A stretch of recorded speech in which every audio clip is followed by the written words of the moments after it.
Entendes o que estás lendo? O podcast que te leva através das páginas da Bíblia, livro por livro, capítulo por capítulo. Uma exposição bíblica emocionante. Aperte os cintos e embarque comigo nesta viagem.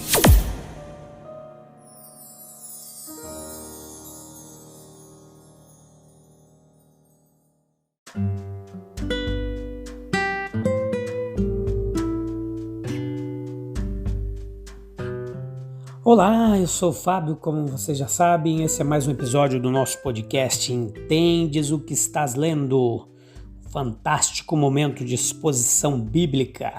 Você está pronto? Pronta? Para nós concluirmos o capítulo 6 do Evangelho segundo São João.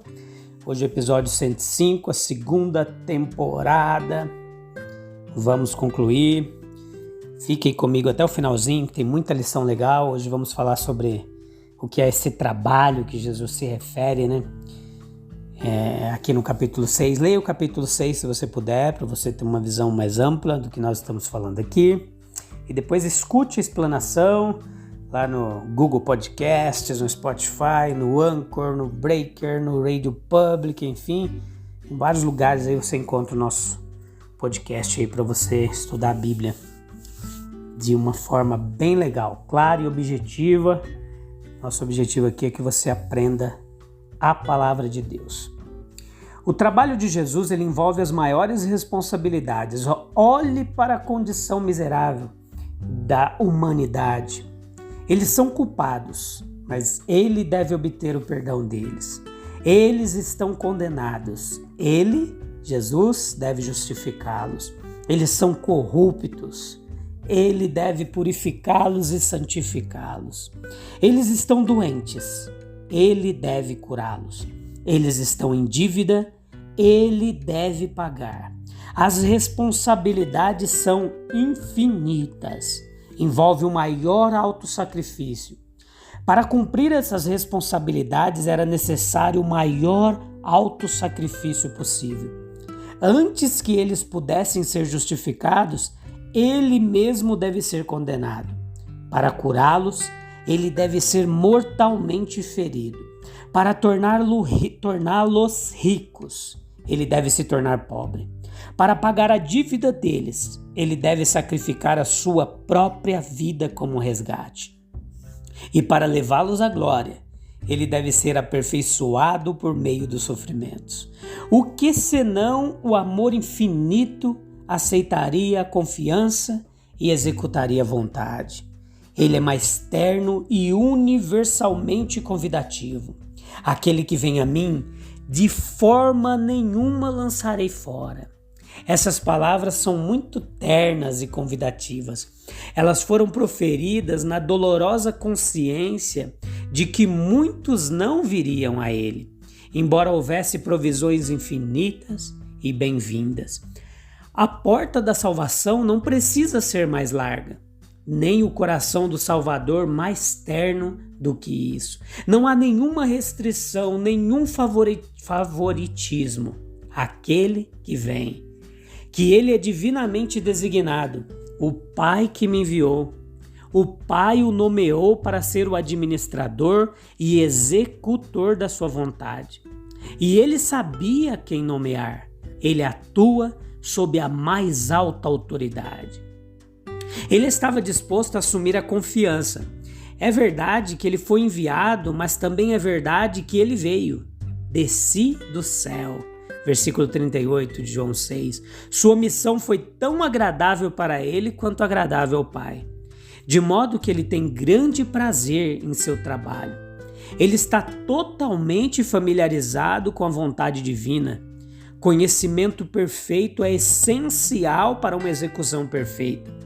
Muitos professam saber muito, mas onde está a prova? Jesus prova seu conhecimento por revelação. Esta é a vontade de meu Pai. Ele conhecia todas as suas responsabilidades, seus propósitos e sofrimentos, bem como todas as dificuldades em realizá-los. Isso ele sabia desde o início, antes de assumir a confiança.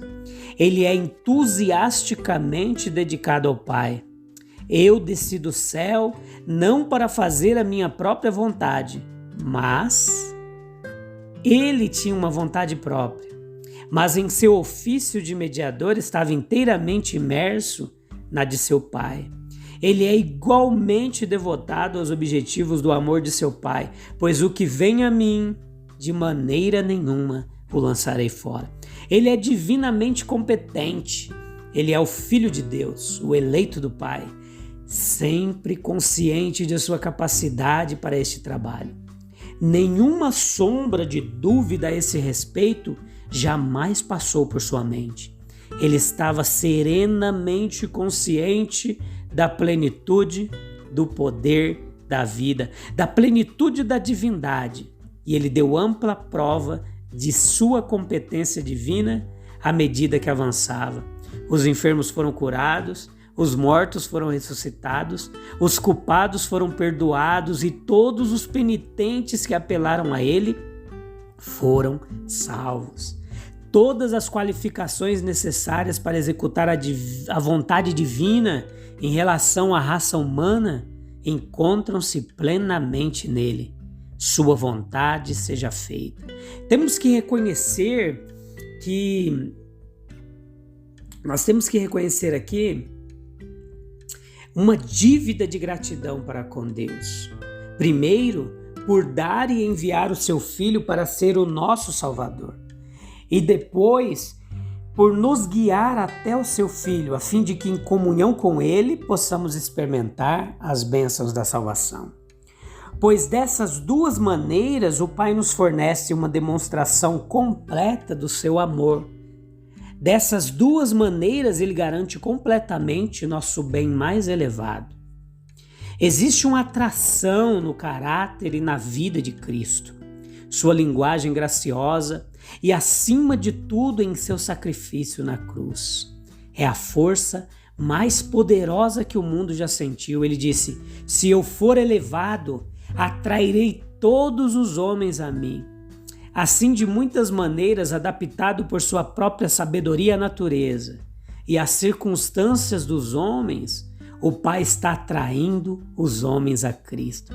Há uma condição indispensável, sem a qual nenhuma alma pode vir a Cristo. Cristo deve primeiro vir à alma. O Evangelho deve ser pregado e recebido, pois é o chamado divino, o único que pode autorizar a aproximação do homem pecador ao santo e justo Jesus. Todos que leem o livro dos Atos dos Apóstolos devem perceber que a ascensão de Cristo, como registrado no primeiro capítulo, é a chave de toda a narrativa. O Senhor foi para o céu, mas deixou seus servos na terra para cumprir suas instruções e promover sua causa e seu reino. A confiança atingiu seus corações e animou seu ministério. Jesus partiu com as mãos estendidas em atitude de bênção. Abençoando seu povo, ele ascendeu ao céu. Abençoando-os, ele vive e reina acima. E abençoando-os, ele retornará. É sua própria garantia: eu voltarei. É a garantia de seus anjos: ele virá da mesma maneira que vocês o viram subir ao céu. Nosso Senhor aqui ensina uma grande lição que repetiu várias vezes no decorrer de seu ministério e que é mais enfaticamente inculcada pelo apóstolo Paulo, especialmente em suas epístolas aos Coríntios. Existem dois princípios religiosos diferentes, um carnal, ou seja, terrestre e humano, e o outro espiritual, ou seja, celestial e divino. E destes, o segundo é o princípio verdadeiro e satisfatório. A carne para nada aproveita. A religião que é externa, cerimonial, que se governa pela letra é vã. Mas o espírito vivifica. E a religião que começa com a natureza interior e dá toda a ênfase às leis e à vida da alma é divina, aceitável e duradoura. As doutrinas que Cristo revela, elas são muito profundas e espirituais para a mente natural e carnal compreender. Os discípulos de Jesus descobrem que, se desejam conhecer os pensamentos do Mestre, devem se preparar para um árduo esforço de espírito. A partir disso, eles diminuem e, consequentemente, se voltam para uma crença mais comum e menos exigente.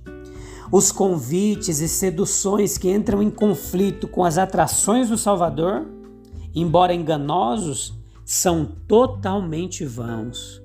No tempo de seu ministério terreno, a quem os homens poderiam ir, senão a Jesus, eles não podiam encontrar satisfação no ensino e na sociedade dos saduceus, fariseus, essênios, etc. Porque Cristo é o supremo excelente como Messias, o Filho de Deus, capaz de assegurar perdão e aceitação, capaz de obter toda ajuda espiritual e bênção para nós. Ele é, além de qualquer comparação, o mais precioso. Abandoná-lo é dar as costas a toda a perfeição moral e graça divina. Ele pregou arrependimento, reforma interior, nascimento celestial e honestidade. Ele pregou as reivindicações superiores da alma e das coisas espirituais que se opunham à carnalidade e mundanismo. Ele pregou o autossacrifício e o amor e os exemplificou em sua vida, e estes se opunham ao egoísmo deles. Ele pregou santidade que se opõe à sua maldade e vício. Ele exigia uma fé prática e genuína que se opunha à sua infidelidade e indiferença do povo. Ele denunciou a conduta deles, reforçou os princípios opostos com tal força e honestidade que, por fim, o seu ministério não apenas se tornou pouco atraente para eles, mas desagradável e doloroso. Eles assistiram a seu ministério, ouviram as suas palavras graciosas, viram seus feitos poderosos, mas mesmo assim se separaram. Eles se separaram dele para sempre. Este foi certamente o caso em relação à sociedade neste mundo. Frequentemente há tristes separações na terra e dolorosas separações sociais por distância, por morte, mas de todas as separações, a mais triste é a separação da alma de Cristo, de um velho discípulo de seu mestre. Afastar-se de Cristo é um dos piores sintomas da alma. Enquanto o homem se apega a Cristo, há alguma esperança para ele. Mas quando se afasta dele, ele rompe o poder moral mais poderoso que pode ser exercido sobre ele, seu caráter e seu destino. Falamos em voltar ao mundo, mas essa é a volta mais triste de todas, voltar de Cristo. Muitos de seus discípulos voltaram, como diz esse capítulo, mas Cristo continuou em seu curso eterno de benevolência, redenção e glória. Você também já voltou alguma vez? Existe esperança para você. Enquanto há vida, há esperança. Volte depressa para Cristo. E você que está com Ele, não o deixe jamais. Se abrace, se agarre a Ele e persevere até o fim, que haverá um galardão esperando para aqueles que perseverarem até o fim. Deus te abençoe, um abraço, te espero no próximo episódio, onde nós estaremos começando a meditar um pouquinho sobre o capítulo 7 do Evangelho de João. Um abraço, até breve. Tchau, tchau.